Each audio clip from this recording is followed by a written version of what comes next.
Vipi bwana mtaki utajiri? Unataka maisha gani hapa? Haya maisha kichochole. Yafaa tuwe tajiri kwa siku moja. Bado siku moja. Tafuta pesa mtu wa kiume. Sasa goigoi. Huyu ni shemeji yangu.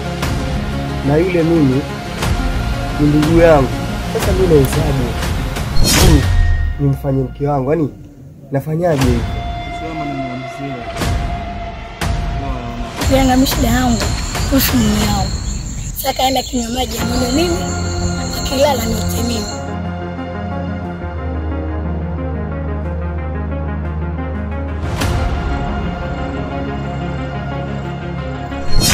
Halima, kosa nilifanya kutomshika ndugu yako mzima na kusababisha madhara makubwa sana kwako. Mchawi huyu. Unafanya nini hapa?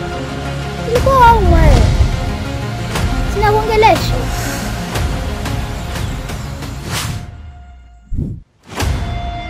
Kwani nani asiyejua kama mzee wewe mchawi? Ino dawa nakukabidhi, uhakikishe umtie kwa maji ya kuoga. Sasa niko kama nishakufa, yani shaoza. Maana kwangu yani sasa mwisho kwa.